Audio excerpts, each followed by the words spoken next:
Hey, everybody, welcome to this episode of The Suspense is Killing Me. I'm Lucas Marino, your host, as always, and I am absolutely overwhelmed with joy to have with me today Miss Red Lagoe. How are you, Red?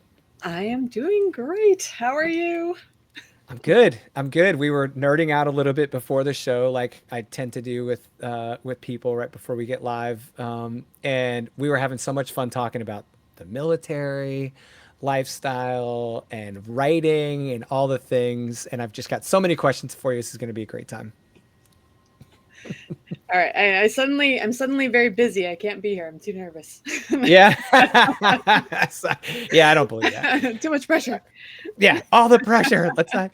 So yeah, the one of the main things I wanted to get out of the way right up front is that if you are not connected with Red on socials, you need to go check her out on socials because um, when I first got into getting embedded in the horror community and getting more comfortable with myself as a fiction writer and not just a nonfiction writer, you were one of the very first people I met that made me feel comfortable and welcome. And I was like, she's awesome. So you Oh, had a target on your head. I'm glad to hear that. So if you guys are listening to this, make sure you go connect with Red. Don't be weird. Be cool and connect with Red because she's awesome. So, You can be weird in a um, good way. Don't be weird in a bad yeah, yeah, good weird's okay all way. day long. So one of the reasons why I was so excited to that you accepted the invite to the show was I'm reading Impulses of a Necrotic Heart. So we'll talk about that story. Well, those stories because it is a collection. We'll talk about those stories in a little bit, but I did want to make sure I mentioned the book up front because it is your current work, right? Currently promoting Hmm. that work, and it's so cool. So if you guys decide you don't want to hear me talk anymore and that I'm annoying you and you're really interested in learning more about Red, at a minimum, go check out Impulses of a Necrotic Heart because it's been super entertaining and I can't wait to ask you a few questions about it. I'm having a blast reading it. So, Oh, yay. Yeah, that's the intention. yeah. Yeah. Well, and you've been That or crying. yeah, well, cry. I was like, well, I haven't read any stories that are going to make me cry yet, although I've been shocked a few times, so that's good. You did catch me by surprise on a few things. So you're here in Virginia, and you're a Hmm. big representative of Virginia writers. How long have you been in Virginia? It has been, oh shoot, it's been over 10 years. I think we're on year 11. Yeah, Wow, 11. Yeah, 11 years. excellent. So this is kind of home now, right? Yeah, yeah. Like I said, my husband's military, so we do tend to move around, but there's a lot of stations here, so he can hop from job to job, and so we've been here, and we'll probably be here Excellent. for at least a few more years.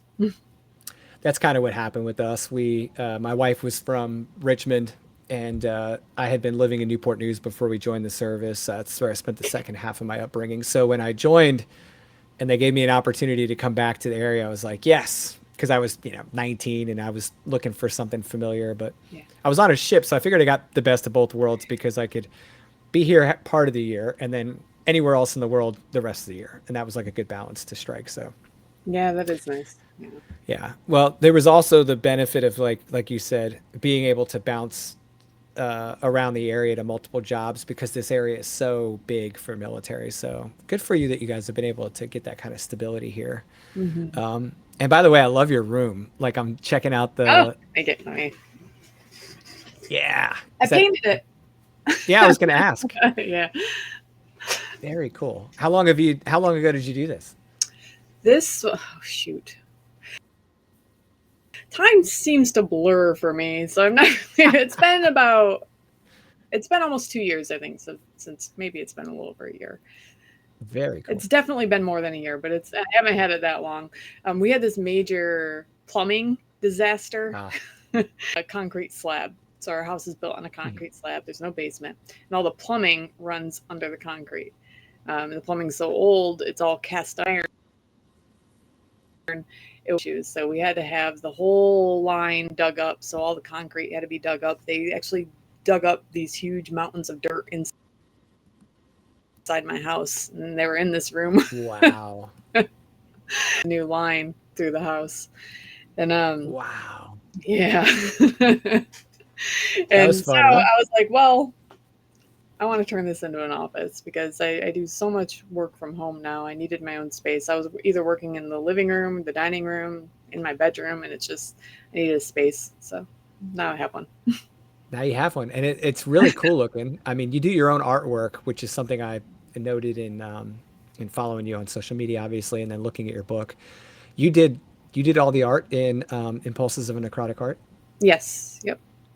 Excellent. I did. And I did it kind of, I didn't know I was going to illustrate it. Excuse me. Hmm. I didn't realize I was going to illustrate it. Um,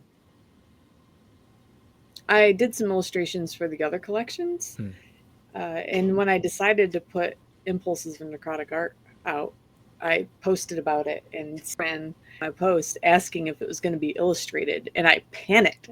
I don't know why I panicked. I was like, what do I tell her? I don't know, but I got to respond. I can't just leave it open. So I said, yeah. Of course, Sadie. Duh. Yeah.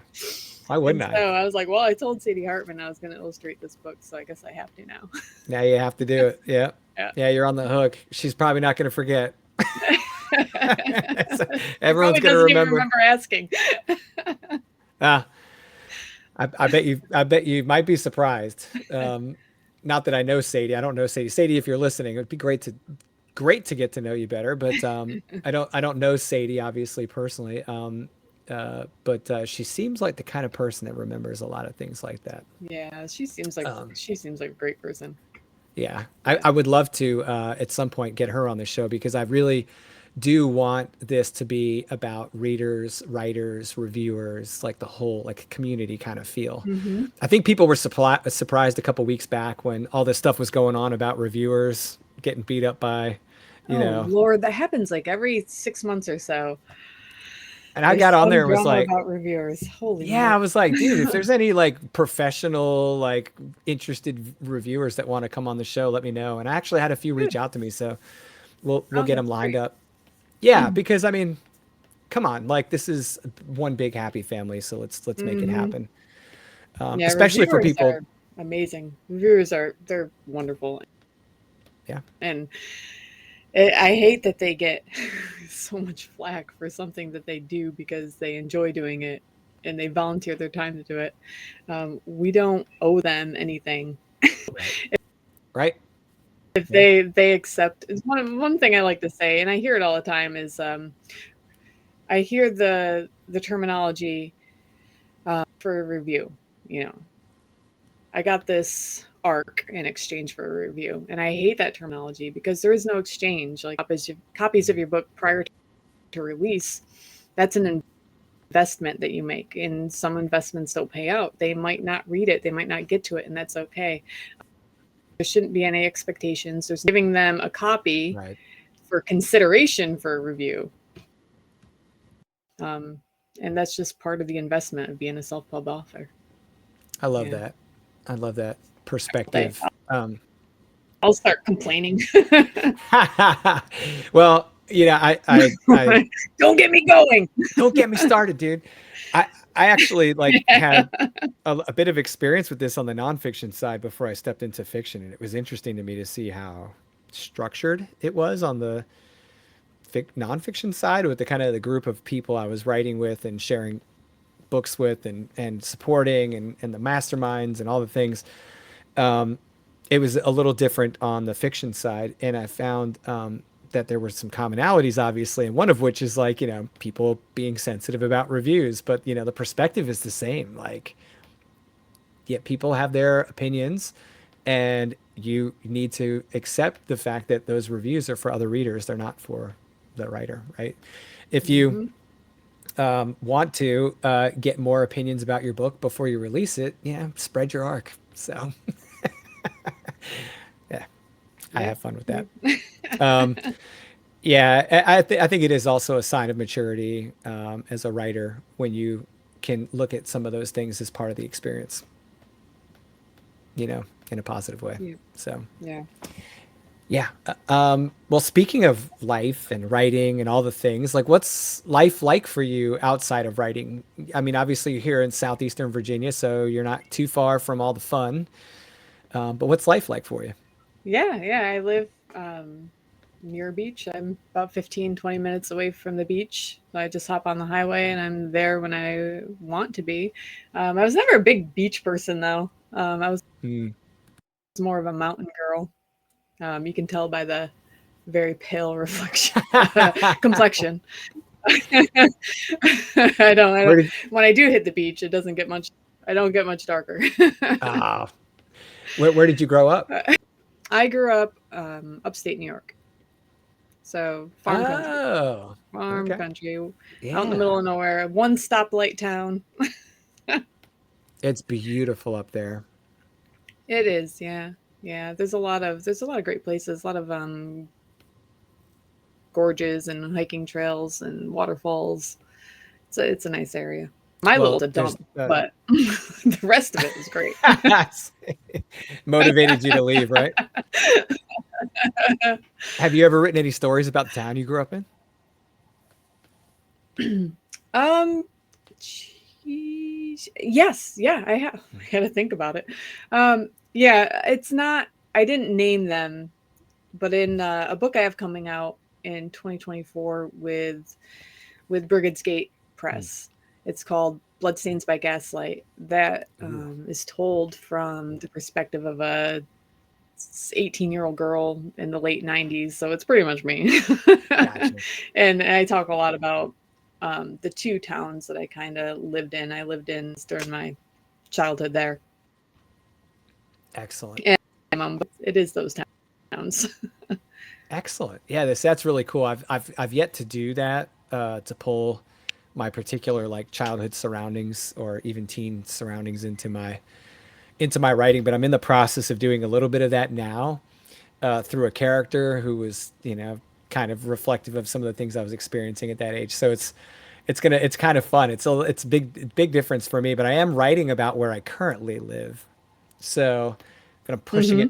pushing it back about 20, 30 years. So I'm taking this area I'm living in now and dragging it back to the 1992 when I wasn't here. and then yeah, and into the 70s and 80s and into the 60s, and it's a series. So it's spread across the multiple decades, but I hope the people around here appreciate that because I'm still living here. So like if they don't like it, they're gonna be, they're gonna let me know. Did that require a fair amount of research to find out like what the area was like? Because everything changes so rapidly around here. It's an ever growing Yeah, metropolis area. yeah. Hampton Roads is very much that. Yeah, Hmm. so it is. I love that question because it comes with two separate answers. So when I did the version of the story in the 60s, the novella Bury the Child is set in 1966. Um, it's all there on this one property. Like you never leave the property. So I didn't have to worry about like any like surrounding environment. So I kind of cheated a little bit on that one when it comes to like incorporating the county, although it does get mentioned in all the things.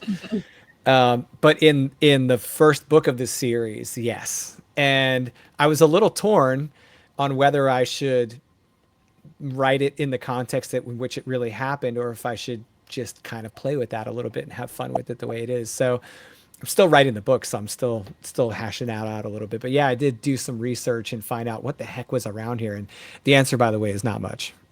There wasn't much here. So, yeah, I believe it. Yeah, yeah. It's yeah, still there's a lot of rural areas still up there yeah. I live in around Williamsburg. Toano, Yeah. which is like, Okay. yeah, just past downtown Williamsburg area by about 15, 20 minutes. And it's been here forever, but the thing that changes here is like, oh, look, more like housing development. Like, yeah, it's Yeah. not a terribly large change outside of housing situations. But if you drive through downtown Toano, you can tell they're putting some effort into it, but it still looks like it did probably, not too long ago That's or nice to get a forever little ago. small town feel, but close Oh yeah. to where everything's happening. Yeah, most definitely. And the book is set in like a rural setting, you know, kind of like out on the edge of the county, so it's kind of nice to be able to play with the natural themes of that kind of environment, which is part of the paranormal bend to it because it is a bit of a story about haunting. Um, but anyways, we're That's not here to talk exciting. about that. Yeah. Yeah. Oh We well, should I've talk about got we should talk about that. yeah. I'll have to have you back and you can Yeah. interview me about my book, which I'll talk to you about a little bit later, offline because I've got some fun out there. I'm getting ready to announce publicly, but well, it actually might be announced by the time this goes live. It will be. Nice. Very So the cool. book is releasing at the end of this month, and um, it's I'm gonna have a little bit of fun with this launch because it's a novella that precedes a 3-book series. So I don't have to Oh, like, yeah, that's very cool. yeah. Mm-hmm. So I'll get to have some fun. I haven't really talked about that much live. So there you go, guys. There's the announcement about the series. Yay. Anyways, back to the cooler person in the conversation and in the room.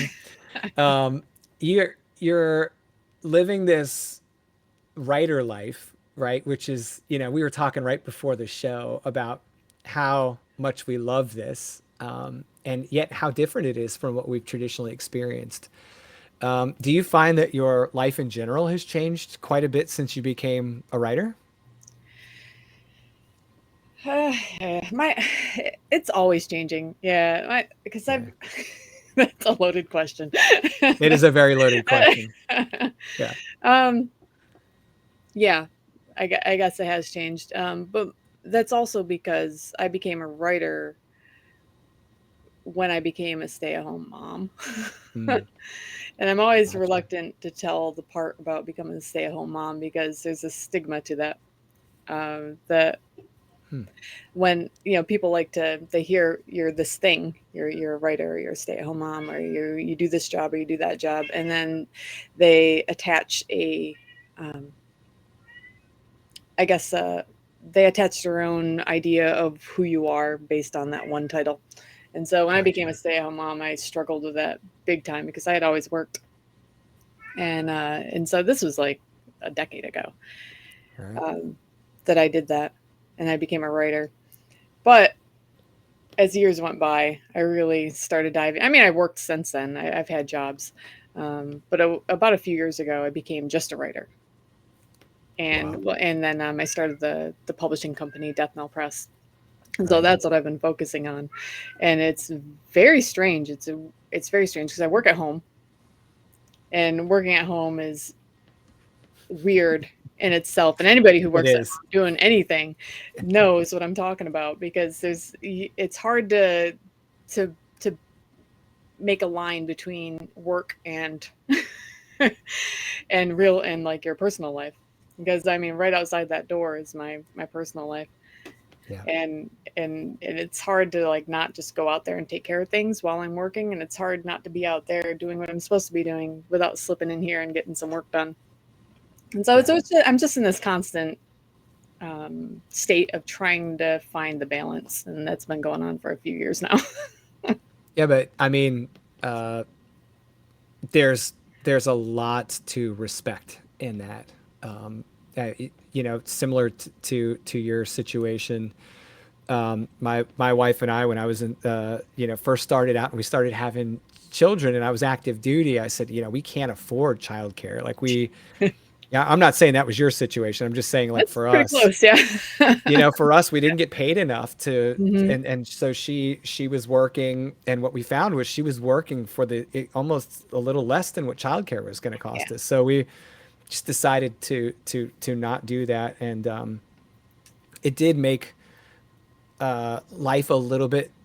It made it better for us in many ways. One of which was we were able to focus a little bit more on getting my career to get us ahead a little bit faster. Hmm. If she hadn't done that, there's no way my military career would have been what it was. So this is why I feel like it is absolutely like a partnership when you're living in a situation like that. Like my success was directly tied to her decision to do that because I could step away from a lot of the things that we were having to share before that you know whether we were enjoying it better or worse. Like I'm not going to even like try to debate because I think we enjoyed her doing that, and she's never wanted to go back to working outside of the home, but it's still where she carries so much of the load Hmm. with the family and the house and the kids.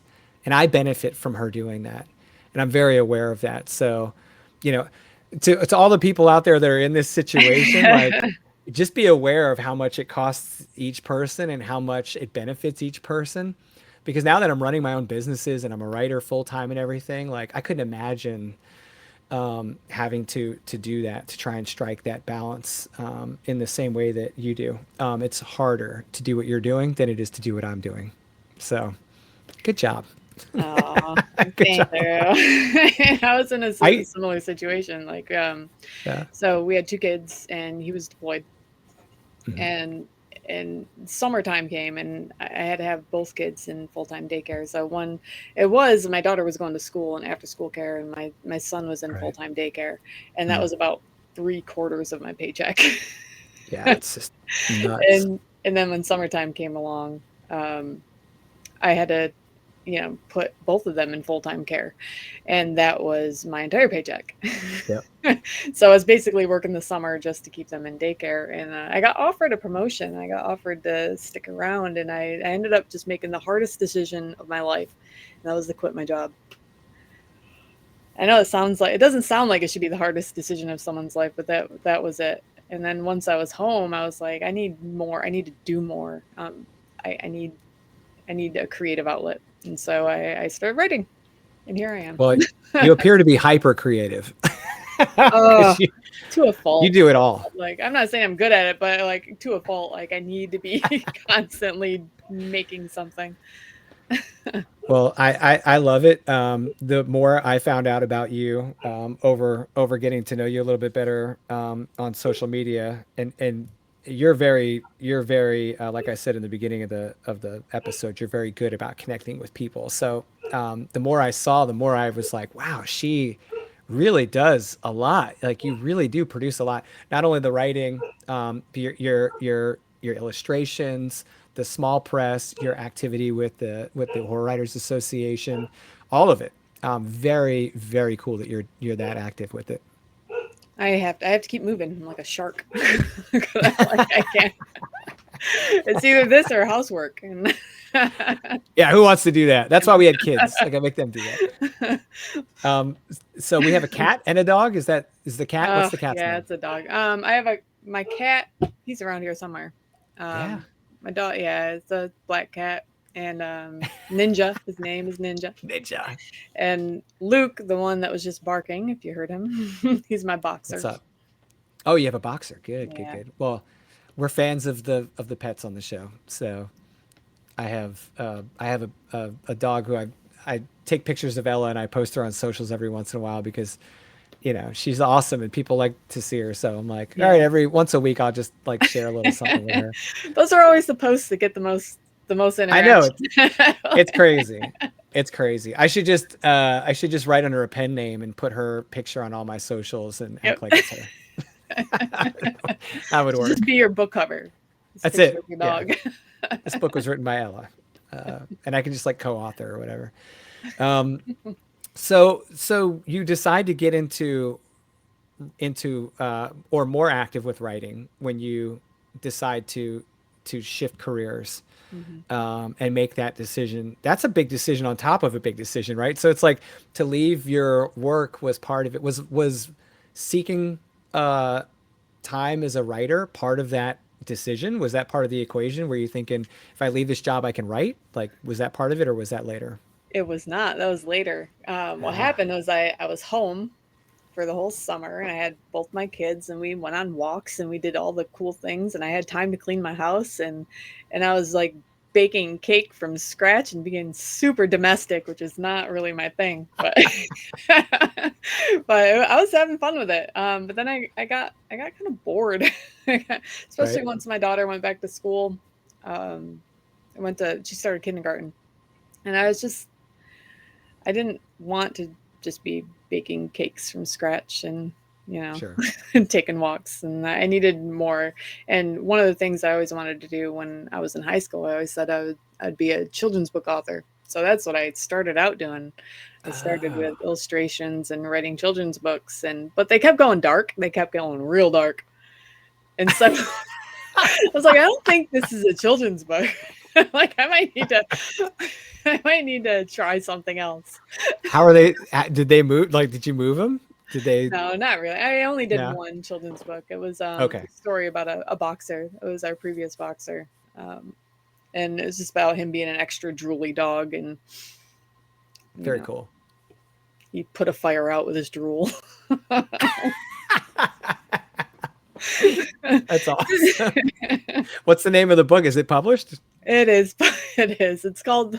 I'm a little embarrassed by it. It's called Drips. Stop. Drips. Awesome. All right, I'm gonna go check it out. All right. Everybody go out and get a copy of Drips. I've got to. How do I not want to read a story about a dog that puts out fires with his drool? That's amazing. That's super cool. So then, did you just find yourself naturally moving toward the darker fiction, and then you were like, wait a minute? Yeah, because I put out that book, and I thought, well, I got to put out another one. So I started reading like Drips too, but it kind of fell apart. So I started writing some other stories. I wrote a few different children's stories, and then I got to one, and it just kept getting darker and darker and darker.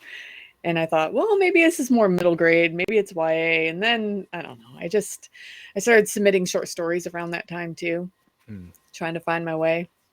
I also wrote a YA novel and submitted it, and it was garbage. But that was a little dark also. Now you submitted that to some trad publishers or small presses? I did. Well, I submitted it to an agent, and I got rejected, and that was the end of that. You still have it? I do still have it. I have it printed on paper, and I went back and looked at it, and it's absolutely terrible.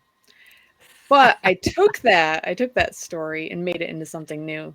And that's going to be coming out next year. Yeah, I turned it into a horror novel. Yeah. Yes. So that comes out next year. So was the YA, was it novel length or was it short? It was novel length. Yeah, it was a novel. It was very much about a personal story of mine from my teenage years. I was in a very abusive relationship back then, and so I wrote a story about a teenage girl in an abusive relationship, and it was pretty dark. I mean, she lived at the end, but it was pretty dark. But I didn't have any writing skills. Like I didn't know what I was doing, and I just submitted it, and it was awful. I wasn't even formatting the dialogue correctly, like with the commas and the how to, I gotta know what I was doing. So I'll fix it later. I wrote it. I got it out of me. That's right. Got the story out. That's all that counts. And it became all that matters later. So it wasn't for nothing. I took some of the scenes and kept them, and very cool, and transferred them to this new story, which is about a vampire. It's about a teenage girl in an abusive relationship who's about to leave, and then he becomes a vampire and basically traps her in this horrible relationship. It's very dark. It was very dark and uncomfortable for me to talk about. Well, I can't wait to read it. Thank you. That's really cool. I love that you salvaged that project, right? Like that you didn't just say, oh, well, there you go. I mean, it means something to you. That's why you have that feeling, right? And you were able to just give it its time and then come back to it when it was better and make it something even better than it was, right?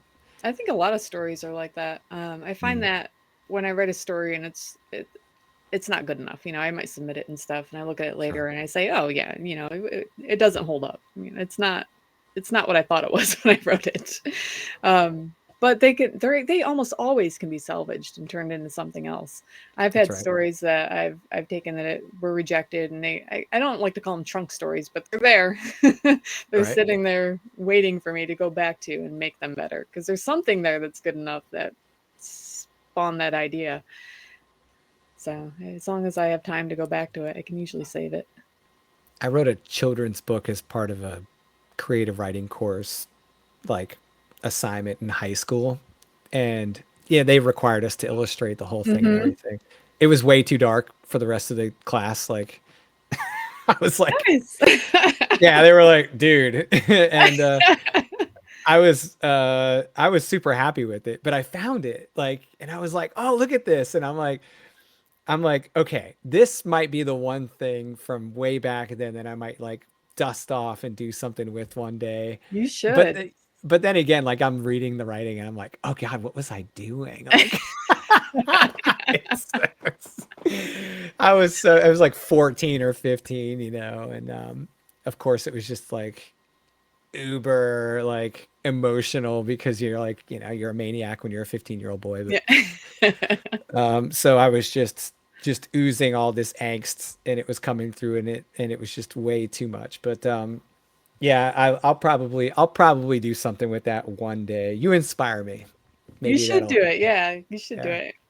So, I mean, there's some nugget of awesomeness there that you can shine up and elaborate on, I'm sure. You will laugh out loud when you see the illustrations because I am not an illustrator. I will have to take pictures and send it to you because it's so bad. It's like a Tim Burton spinoff too, because at the time I was just obsessed with The Nightmare Before Christmas. Hmm. And I was just like, I think I listened to that soundtrack the whole time I was writing this stupid thing too. But anyway, um, I'm I'm excited to hear that you did that. So you're giving knuckleheads like me inspiration. Thank you. Good, good. Well, from knucklehead to knucklehead. There you go. Yeah, I appreciate you.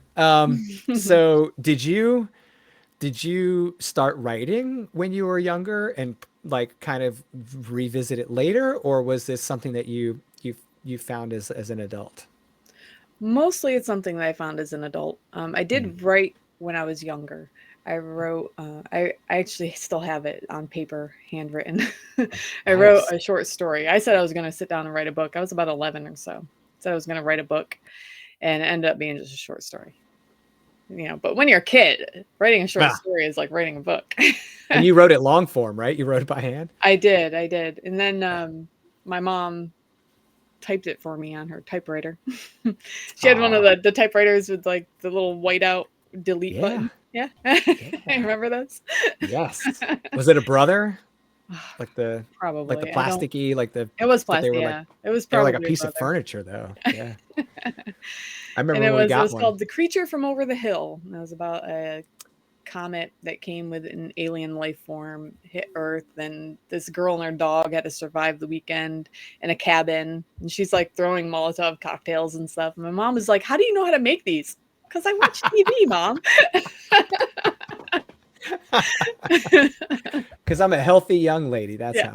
how. That's funny. But Really good. that was it. That was the only thing. I mean, aside from little things for school, that was the only thing I wrote when I was a kid. But I did have and this is something I thought of very recently. How my imagination worked when I was a kid. I used to do a lot of make believe. Everybody does make believe when they're kids. Um, but my make believe, I would revise my story. Like, so I'd be pretending to be stuck on a raft in the ocean. The raft was my mattress, and Oh, something would happen, and then I'd say no, maybe something else needs to happen. I'd like go back and I'd like replay the whole thing, and I'd go back. I was editing my own stories in childhood, and I would do it when I was a teenager too, but I never admitted to it when I was a teenager because I mm. didn't think people did make believe when they were teenagers. But I'd sit in my room and I'd in the dark and I'd just imagine these scenarios. I'd be down there for an hour. My mom would be like, "What are you doing?" Nothing. Nothing. Just hanging out. Yeah, I know. Inside my own head. Yeah, I That's didn't have a awesome. lot of friends. Oh, stop. You had all the friends you needed right there. Exactly. Exactly. So then you grow up, right? Air quotes or whatever. And you decide later, I'm gonna try writing. Like, is that, or did you just say, I'm gonna crack open this like old fun thing I used to do? Like what like led to that decision? The decision was when I became the stay-at-home mom, Hmm. and I needed to do something, and I needed to create, and I always thought I'd be an artist or a writer, not Right. necessarily of novels, but of children's books because I like to illustrate and stuff. Um, and that's when I started, was with that children's book, and then I kept trying to further it, but the stories were too dark, Yeah. and so I joined a writing group locally and tried to learn more about writing because that first novel I wrote was terrible. And as I learned and started submitting places, I was doing, I don't know, I knew I needed to do a practice novel. And so I Mm. was talking to a friend of mine and I said, I don't know, I don't even know what to write. I don't know if I should write, maybe like I should try a romance novel or something like that. And she says, what's wrong with you? Like, you can't write a romance novel. This is my friend Carrie.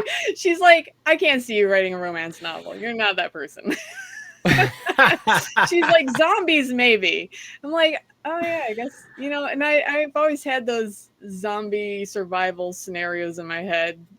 What would I do? Awesome. Like, why don't I write that book? What is wrong? I don't know why it took somebody else telling me that I needed to be writing horror, because it just made sense because I grew up on 80s horror and I watched all the horror movies in the 80s and Right. 90s. And so I don't know. I don't know. I guess writing felt different. Mm. And I wasn't a huge reader of fiction, so I don't think it occurred to me until later. That's interesting. So I usually, assume, and incorrectly so, that people are like these little, like, because I guess I project my own experience into my expectations with other people sometimes, which I guess is human nature, even though you're trying to avoid it. But I guess my starting point in my brain is always like, I wonder if this person was reading in music, reading books that inspired this type of writing when they were younger, and they just hit pause. And then finally later on in life, when they have a little bit more freedom to tackle that and they feel a little bit more confident in it, they jump in. But that's probably me just projecting myself. Well, that's the way I think it normally goes, and I think I Yeah. piss a lot of people off sometimes when I say I wasn't a big reader when I was a kid. I just wasn't. They'll get over it. I read when I was a kid, but a lot of stuff I read was nonfiction. I read like children's Mhm. encyclopedias, and I actually remember reading the dictionary because I was bored. I know I didn't retain any of it, but like I Was had this down in the basement everything. with your voices? Okay, good. Yeah, I spent a lot of time alone. I had three brothers though. You in the So we, dictionary. yeah, me and the dictionary. But when I started writing, I realized, I can't write fiction if I'm not reading it. And so I read a lot more now than I used to. And my problem was I wasn't finding the right fiction books. I'd try different Right. books and they wouldn't resonate with me. I'd put them down and I'd get bored. And it wasn't until I found the indie horror community that I started finding books that I actually liked. Because you can go to any library, any Barnes and Noble, and pick up a book that looks good, and that's usually what I did. And I try to read it, and it just fell flat for me, and I wasn't excited about it. And so I didn't become an avid reader until I became an avid writer. So I have a lot of catching up to do on reading. Oh Yeah. no, that's actually, I think that's a fascinating. I think that's a fascinating story, because there are plenty of people out there that will tell you they started reading young and they fell in love with something when they were young, and then Mhm. later on they, the whole thing I was talking about earlier. But that doesn't mean they necessarily stay where they started, right? Like for me, we didn't have a lot of access to indie press when we were younger, right? Because it just didn't, like, where were you going to get that, right? So I think that we're in such a better position now to experience better, better access to stories, better. So it actually makes perfect sense to me that you found what you were really looking for when it's a better time for that. And I love hearing that, because as an indie guy, and as a self-publishing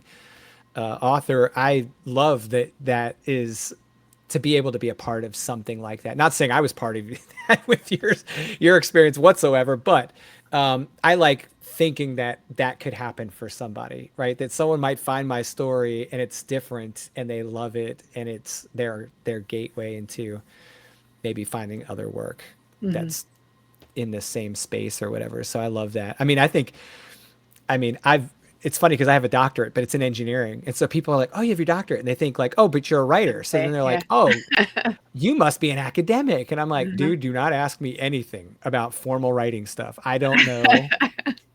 Like, I didn't even know I was writing Gothic fiction for years. I just wrote it. Someone's like, you write Gothic fiction. I'm like, let me write that down before I forget. Like, so I'm with you. I'm with you there. So your obviously your illustrations and your art inspired you to couple that with writing, and then the writing blossomed and the reading blossomed and all the things blossomed. Is it changed your art? Has it changed the way you illustrate and the way you express yourself through that type of art?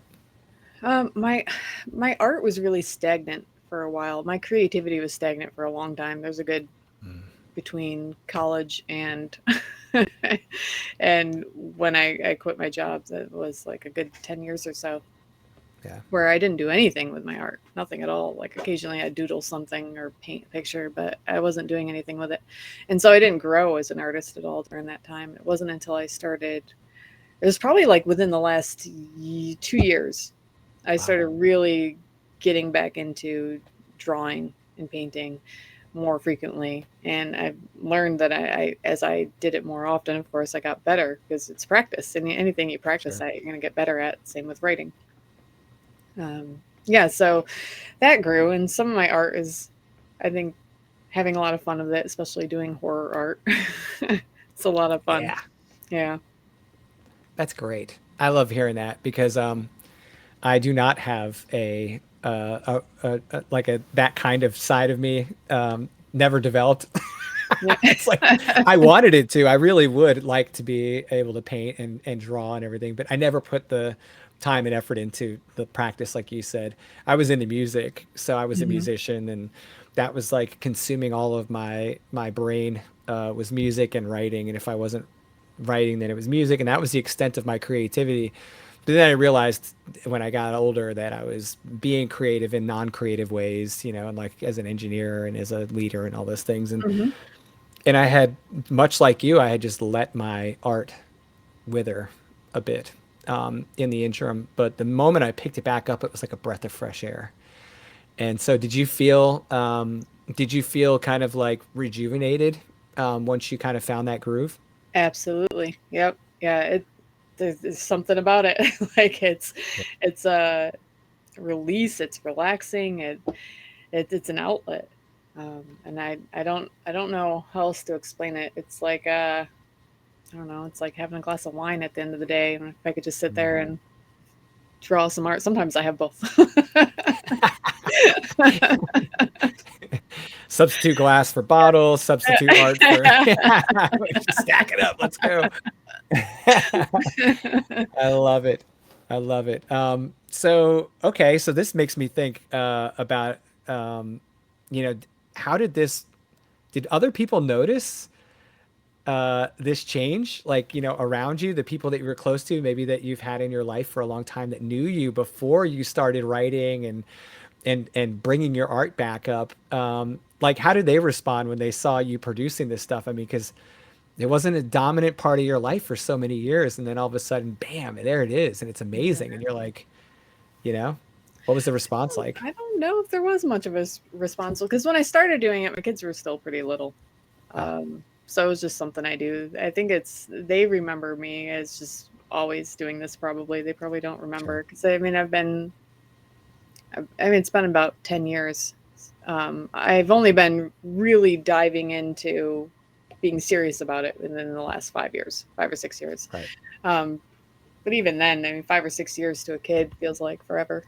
Yes, it does. So they don't. This is just something I do. So they don't think anything of it. My husband's incredibly supportive. Holy cow! Like, there have been times when I was not necessarily going to walk away, but I wasn't going to be as involved. I'd have to like maybe write just at night, because I had to get another job. And he was like, no, not yet. You're so close. I know it feels like I'm close, but I don't know how close I am. It's a good dude. Keep doing it. I'm like, all right, but I mean, that means we can't go on vacation or That's all right. yeah. So we make a few financial sacrifices, and I'm giving this a go for a while. Very good. Well, Yeah. I love hearing that. I know it's not easy, but it's so, I think it's like, it's an imperative that you have that kind of support. My wife is very supportive.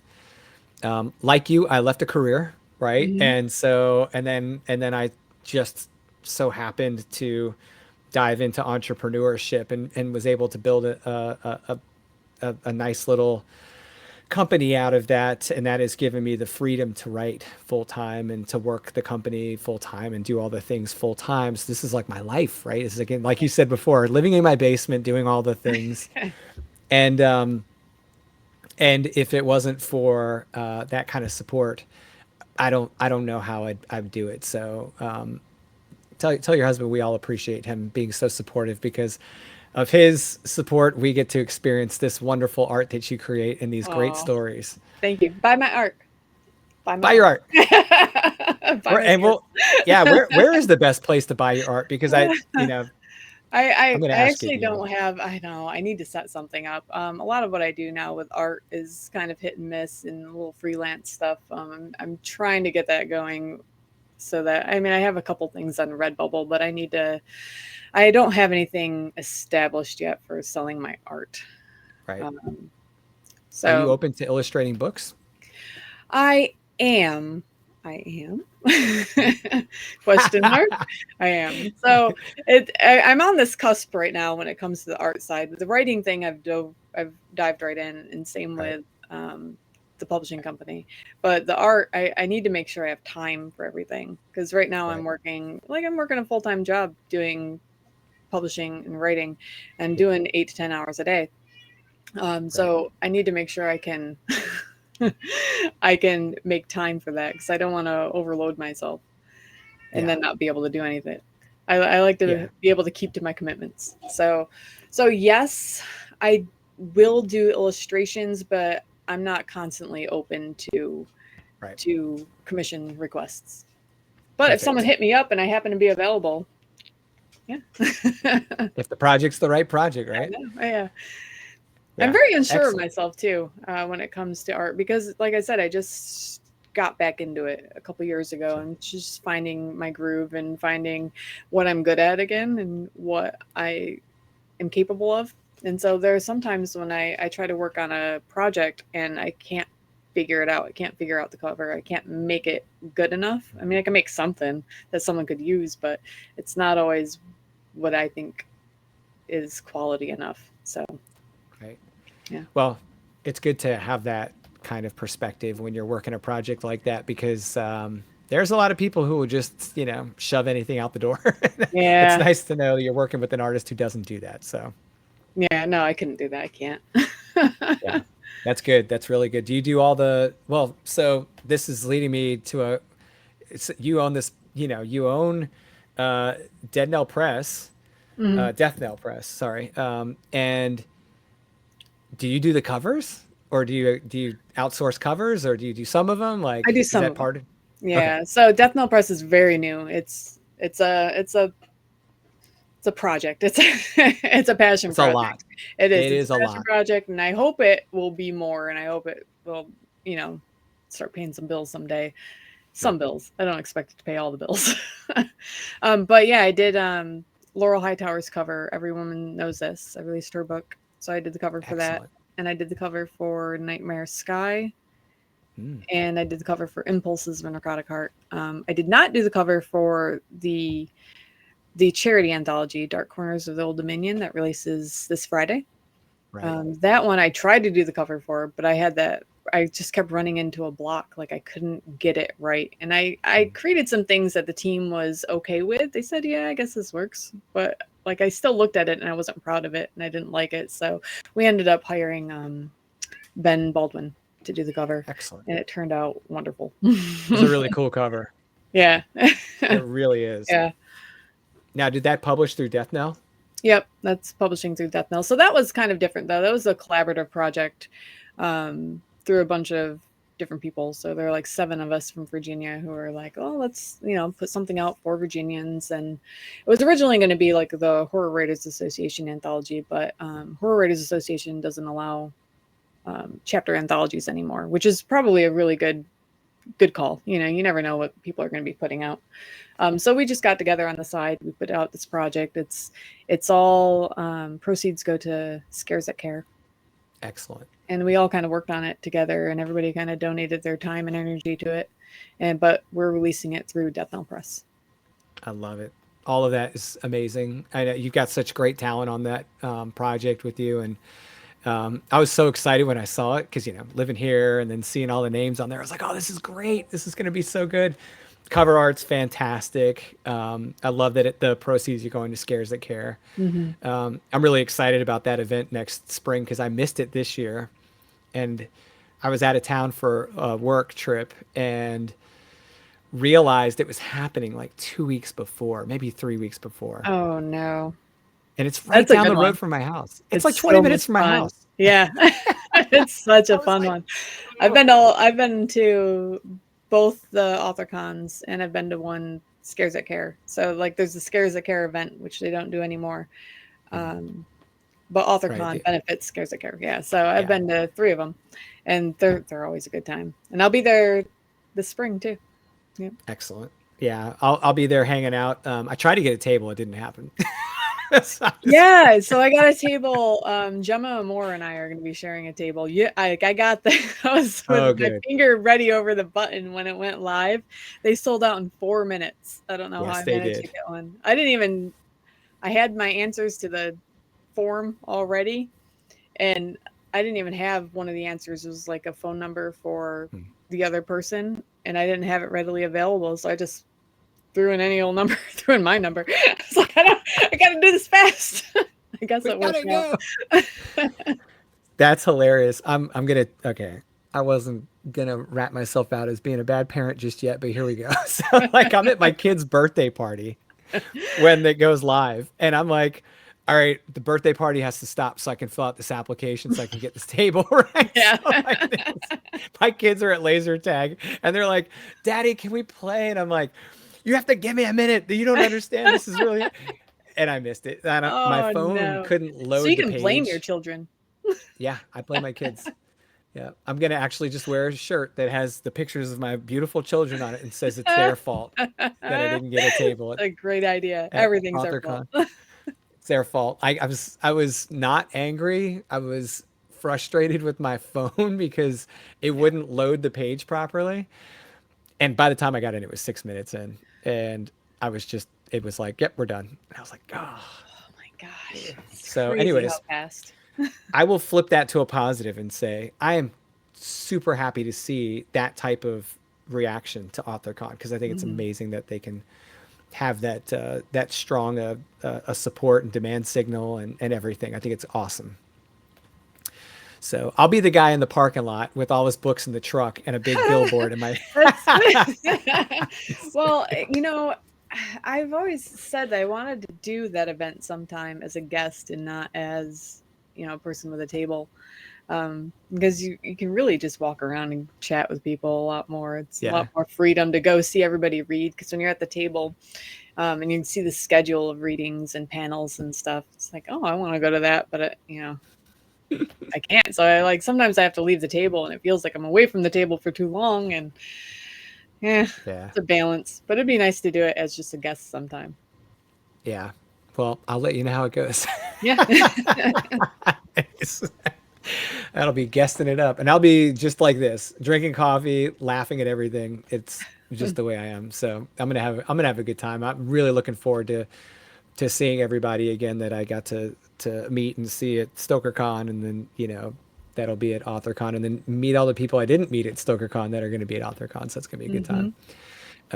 So let's talk a little bit about Impulses of a Necrotic Heart, because as I was mentioning before, I'm mid story right now. I have a habit of doing this where I'm usually right in the war of a story when I'm interviewing the author about it, and my mind is fully immersed in it, and I'm just having so much fun because it is such a great collection of stories. So you know, are these stories that you had already written for other purposes and then you bundled, or did you set out to write this collection and you wrote them individually and then compiled them? How did this all come together?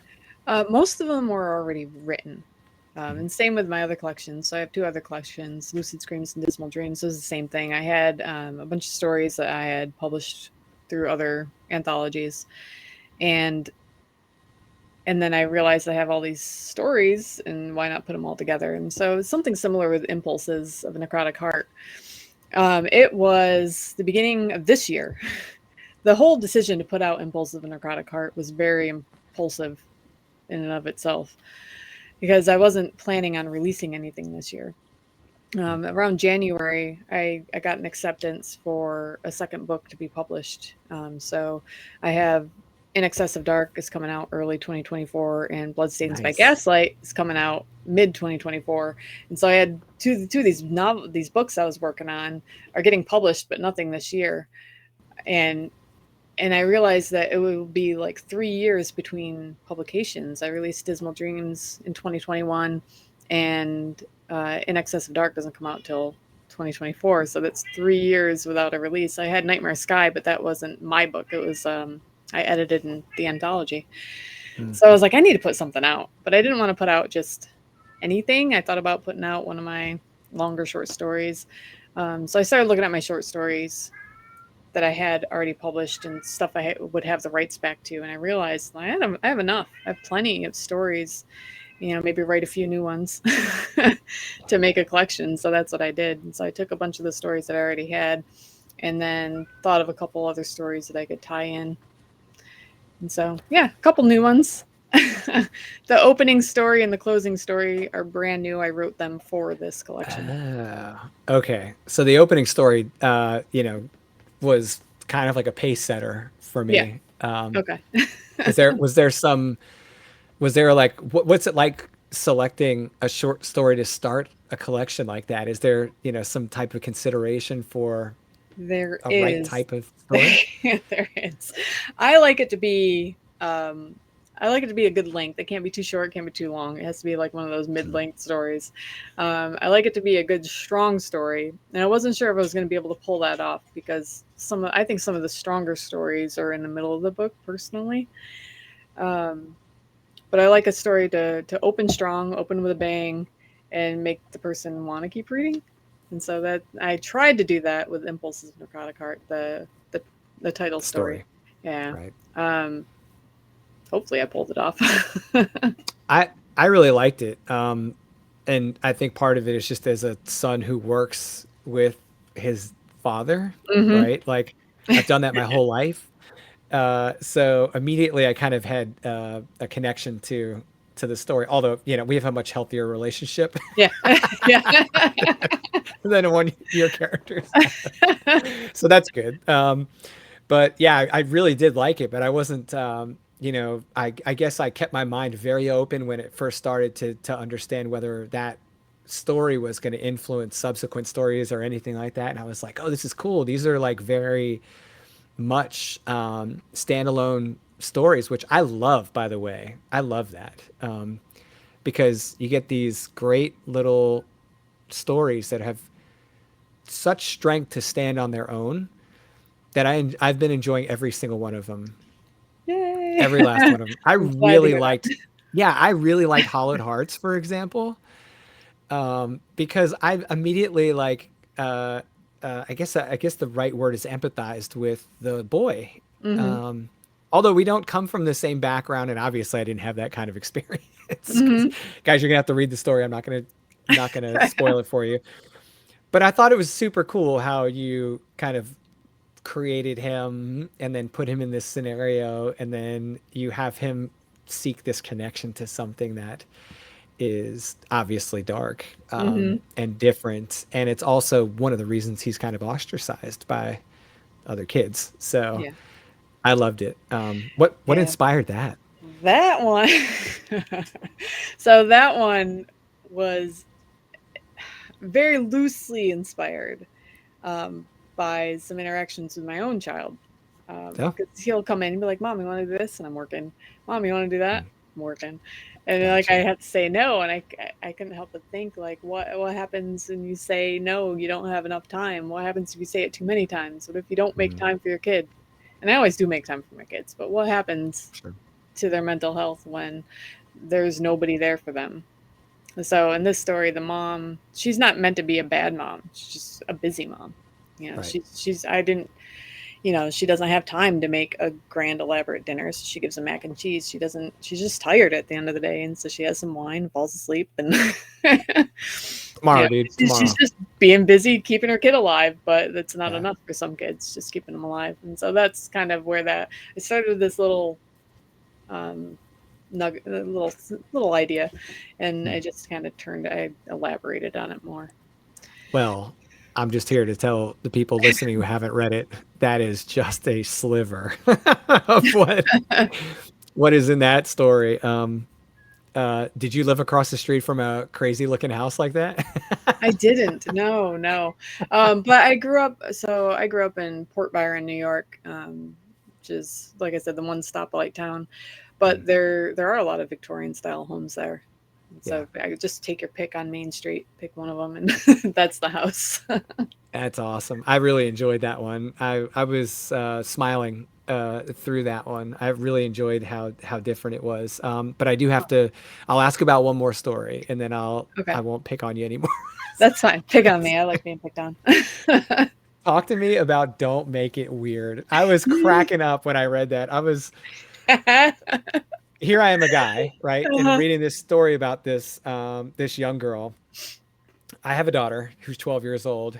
Hmm. I'm a big football fan. Like I'm very much in tune with I always wanted a girl. So to me, living with my daughter fills my life with something I would have never had otherwise, right? Because as a guy growing up as a guy and then having Hmm. boys, my only exposure to to growing up with or having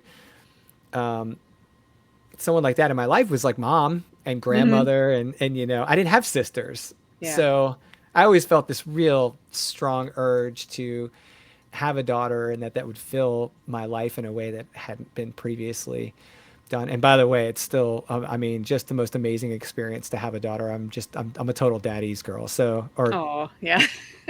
I'm not a daddy's I girl. know what you mean. I know. I'm a girl dad. That's what I meant to say. Now that's going to go on the t-shirt at I was AuthorCon. just gonna say the same thing. That's your T-shirt. I'm a daddy's girl.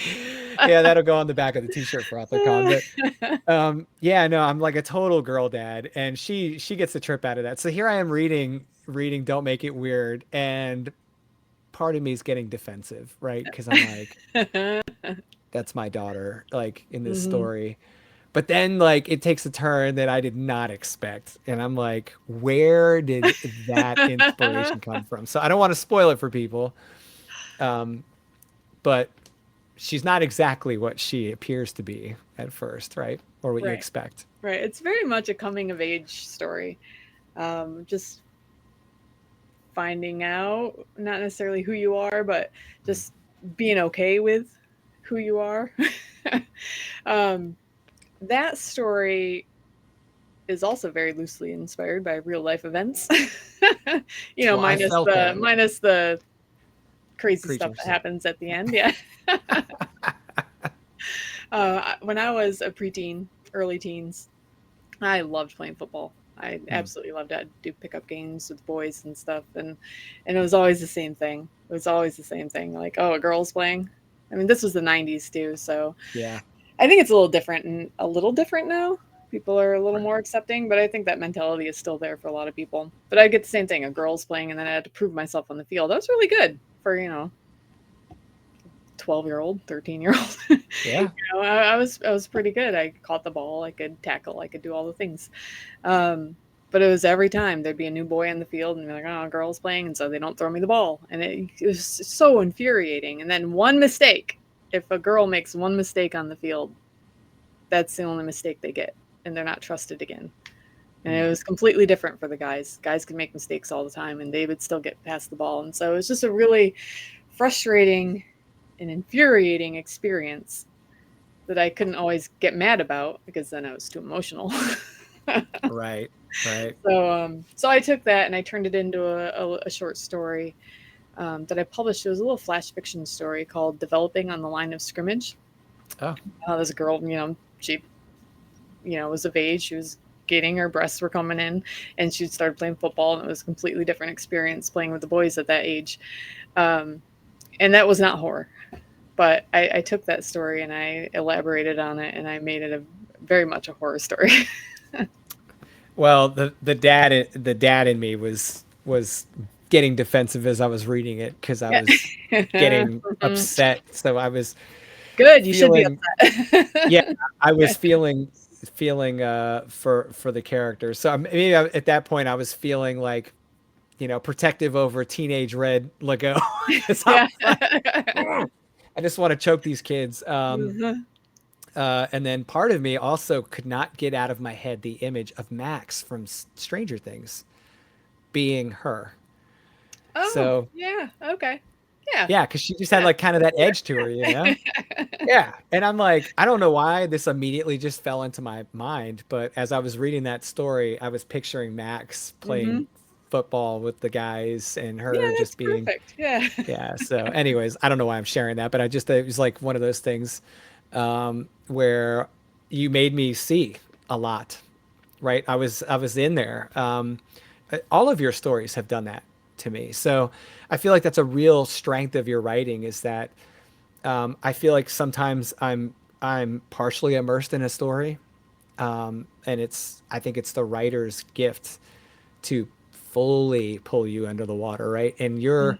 your writing does that. You completely pull me into the story. So thank you for doing that and putting all these stories together because they're fantastic. And I'm like, I literally am like, can't wait to read some more tonight. It's so good. You guys have to get Impulses of a Necrotic Heart. It's really good. Thank you. I don't Yeah. know. I'm all red.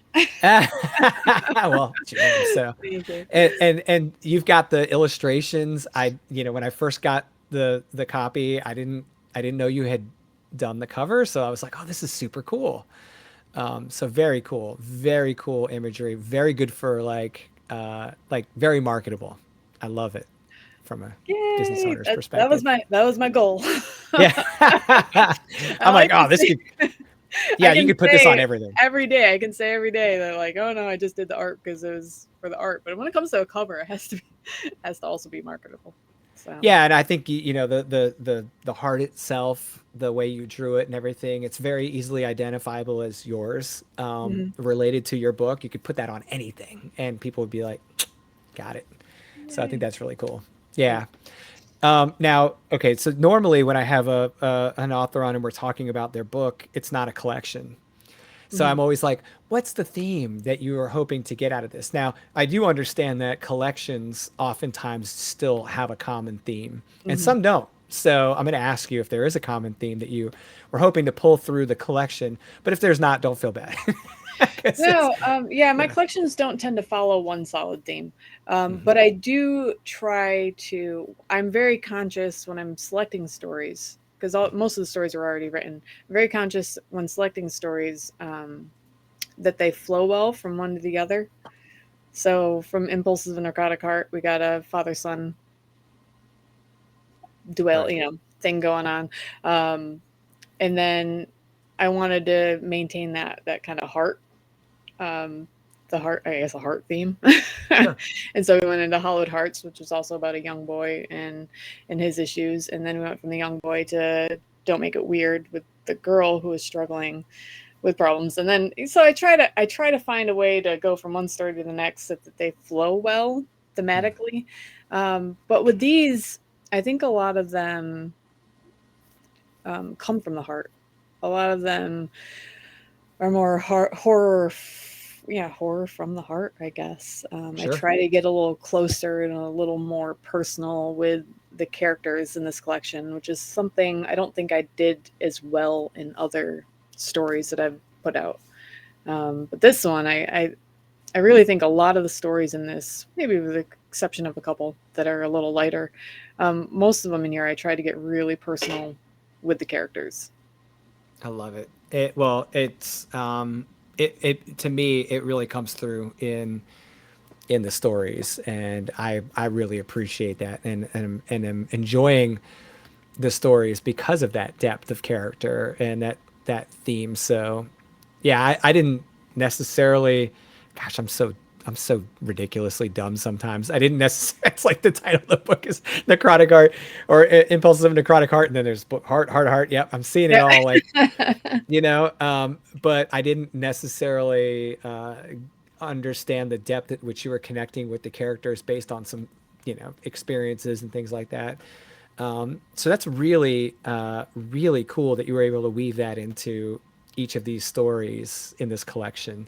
And there are quite a bit of stories in there. I'm forgetting to count off the top of my head, I think but it's like a dozen, right? 15. Yeah. Oh, shoot, I should probably know the answer to that. I think it's Yeah, 15. it's all right. Yeah, it's up there. Yeah, And they're all really good. They feel complete. So good. That's my yeah, goal. I'm a sucker for some short stories. I don't always have the attention span for longer stuff. Not yeah, simply because I don't sit and read for several hours at a time. I'll sit and read for right. like 30 minutes. And I read kind of slow, so short stories are kind of my jam. I'm a slow reader as well. It drives people nuts that read with me. Like I feel bad anytime I'm in like a like a club. Uh-huh. They're like, I just whip right through this. I'm like, oh, I'm so I slow. know. Well, I read fiction at the pace that I would read it aloud. Right. Like it does. Otherwise, it doesn't process. I don't know what it is about Yeah. it, but it doesn't process. I can skim through like nonfiction's different. I can blow through nonfiction really quickly. I don't know I why. chew. I chew everything I read. Yeah. It's like my brain is just like it's got to digest hmm the things I'm reading. And I think part of that is probably because I was really fond of like classic literature growing up, hmm and that stuff's not quite as easy to read, Yeah. especially for someone that's younger. So I feel like I've kind of developed this habit of like slowing myself down and just kind of hmm being in the moment with each thing. But it has come to bite me in the end because I can't Yeah. get quickly through a story. I I know. wish I could. It's a skill I don't have. I wish I had. So this, are you doing any special promotions for Impulses, or I mean, are you out doing things with the book right now? Or what's going on with the book's No, I'm promotion? not. There's no like the whole impulses was such like I said, it was an impulsive decision to publish it Hmm. altogether. That I've got it with it's. I'm sorry, I'm stumbling on my own words Yeah. here. Yeah. It's with Little Ghost Books.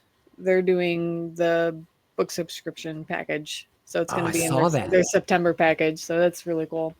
I've got an interview with Paper Cuts Live the day after that it releases. So on September 29th, the book releases, and Paper Cuts Live is doing like I don't know, a little bit of a party. I don't know if it's going to be a launch party or what yet. I got to figure that out. That's on Nice. September 30th. Um, but yeah, other than that, no, I don't have like a book tour lined up or anything right now because it was all so sudden. Putting it together wasn't sudden, but now I got to get on Right. the marketing. I need to do a lot better about marketing. Well, I think every author listening to this is going, "Yep, that's me." Yeah. we're, I we're put all. all my energy into the creation of it. And then I'm like, I'm done. I'm like, oh crap, I'm not done. Well, not only did you, and when you say create, it's not just the writing, because you do a lot of you do the publishing, and it's quite a Yeah. bit. Yeah, but this one, yeah, this is I published it through my imprint, Death Knell. And so I Right. did everything. I did the formatting, the It is a artwork, lot. I did everything. Yeah. It is a lot. It's a lot of I, work. I'm on self-publishing book number 3 now, Yep. and I am just never surprised by how much it takes to finish. hmm So, It's so much just work. just when you think you forgot, I know. It's so much you work. do it I love again. doing it. I love everything about it. And it's a headache every step of the way. Yeah, But I love it. I do Um, too. yeah, I've got a different experience coming up. So I have a book publishing with DarkLit Press. Hmm. Um, and that's a completely different experience for me. It's very weird. I've had other short stories published in anthologies and stuff, but I've never had a whole book published by somebody else. And so they sent me cover art, and I got to pick the one I like. And like, well, that was easy. I didn't have to spend a whole week doing cover art. Yeah. Good, Yeah. good for you. Congratulations on that. Thank you. It's a big deal, having that acceptance and doing all of that work with a publisher that's, outside of your brain. Hmm. That's really cool. Yeah, DarkLit Press, they're doing some pretty cool stuff. I'm excited to see where they go, because he's very Andrew with DarkLit Press. He's very engaged in promotion and marketing, and he keeps us all up to date. And yeah, I've actually learned quite a few things about publishing through him just by working with him. Excellent. What's Andrew's last name? Do you know? I don't know. Andrew Robert. Robert. Okay. Yeah. As soon as I asked that question, I was like, I shouldn't ask this question, because I'm the kind of person that if you ask me something, I might know the answer, but I can't come up with it. What's your dad's name? I don't know. Dude, you've known him for 45 years. Not right now, I don't. So Hmm. yeah, that's awesome. So big shout out to them, and shout out to Robert, and yeah, that's fantastic. Super excited to see that for you.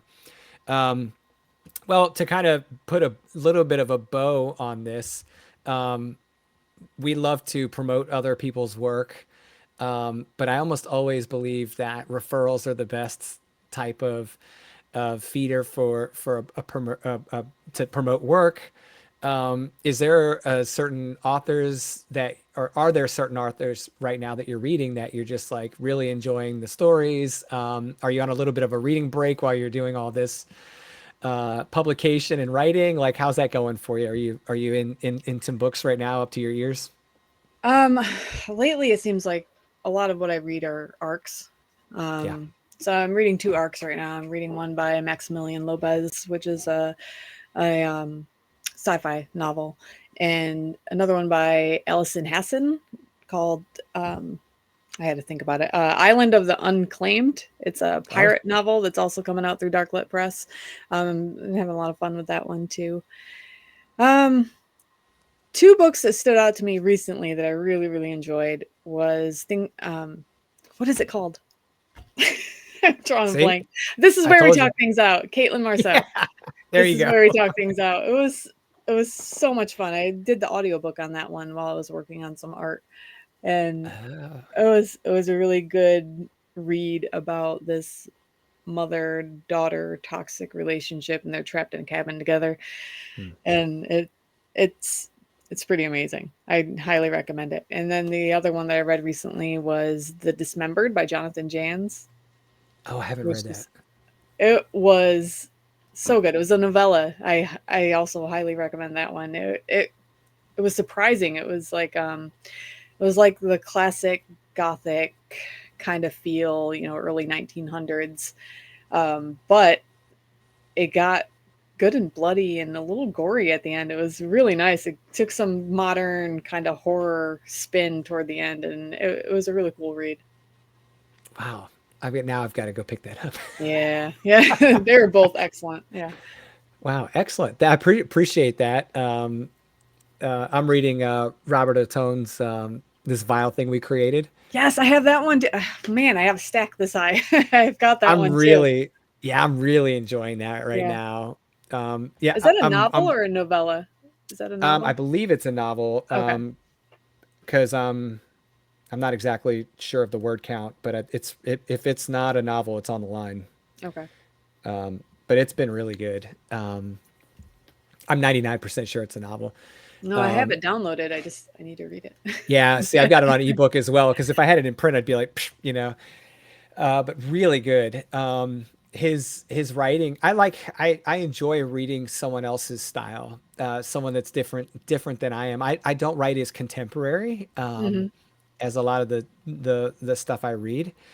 Um, and I'm really enjoying his story. It's really good. It's so different than what I would create. So to me, that's like a bonus, right? And I also read Ghost Eaters recently Oh from Clay yeah. Chapman. Yep. I Yeah, haven't that one read had that been. one. I haven't read it. Oh, Oh yeah, it's Oh, I good. know. It had been sitting on my TBR for a while, and Clay had posted on social media a couple months back, you know, as he does so well, a picture of the book, and he was talking about it. And when we walked into the store, it was literally the first thing I saw, Mm-hmm. and I was cracking up. I said, "Okay, now I got to go buy this book." It's like it's been everywhere. I got to pick it up.